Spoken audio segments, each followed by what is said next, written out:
ദിവസം മുമ്പ് യൂട്യൂബിൽ വന്നൊരു വീഡിയോ ആൾക്കാരെ എത്രമാത്രം കൺഫ്യൂസ്ഡ് ആക്കി എന്നതിന്റെ തെളിവാണ് വീട്ടിൽ മെൻസ്ട്രൽ കപ്പ് യൂസ് ചെയ്യാൻ സമ്മതിക്കുന്നില്ലേ എന്ന് പറഞ്ഞ് പേഴ്സണലി എനിക്ക് വന്ന കുറച്ച് ഡൗട്ട്സ്. അപ്പോൾ ഒരു തുറന്ന എക്സ്പ്ലനേഷൻ തന്നെ ആവാമെന്ന് കരുതി. മെൻസ്ട്രൽ കപ്പിന്റെ ഡേഞ്ചേഴ്സ് എന്ന് പറഞ്ഞ് ഒരു ആധികാരികമായ സ്റ്റഡീസോ റെഫറൻസോ ഒന്നും കാണിക്കാതെ സ്വന്തം അഭിപ്രായം ജനറലൈസ്ഡ് ആയിട്ട് കാണിച്ചു തരുന്ന ഈ വീഡിയോ ഷെയർ ചെയ്യാൻ കാണിക്കുന്ന ത്വര ഒരു ഡോക്ടറുടെ എക്സ്പ്ലനേഷൻ ഉണ്ടാവുമെന്ന് തോന്നുന്നില്ല. എന്നാലും പറയണല്ലോ, ഇത്രയേ ഉള്ളൂ.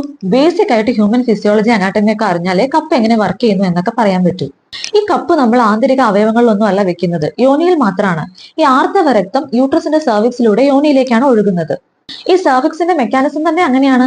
തല കുത്തി മറിഞ്ഞാൽ പോലും ഈ ബ്ലഡിന് തിരിച്ചു കയറാൻ പറ്റില്ല കേട്ടോ. യോനിയിൽ നിന്ന് യൂട്രസിനകത്തേക്ക് ഒരു ബാക്ക് ഫ്ലോ കേട്ട കേൾവി പോലും ഇല്ല. ഇനി അഥവാ കേറിയാൽ തന്നെ എൻഡോമെട്രിയോസിസും ബ്ലഡ് സെല്ല് പൊട്ടി ഗ്രോത്തും ഒന്നും വരില്ല.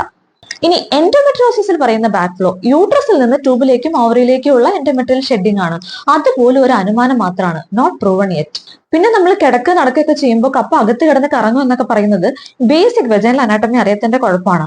അങ്ങനെയാണെങ്കിൽ പിന്നെ കപ്പിന്റെ യൂസ് തന്നെ എന്തിന് എന്ന് ചോദിക്കേണ്ട ആവശ്യമല്ലേ ഉള്ളൂ. പിന്നെ അലോപ്പതി ഡോക്ടേഴ്സിന് ഇതൊക്കെ അറിയാം, അവർ പറയാത്തതാണ് എന്നൊക്കെ പറയുമ്പോൾ ഇനിയിപ്പോ കപ്പ് വാങ്ങുന്നതിന്റെ ക്യാഷ് പോലും ഡോക്ടേഴ്സിനുള്ള കമ്മീഷൻ ആണെന്ന് പറയാനും ആൾക്കാരുണ്ടാവും അല്ലേ. കപ്പിനെ കുറിച്ച് ഒരു ബേസിക് വീഡിയോ പിന്നീട് കേട്ടോ. ഇപ്പൊ ഇത്ര മാത്രം. Menstrual cup it is safe.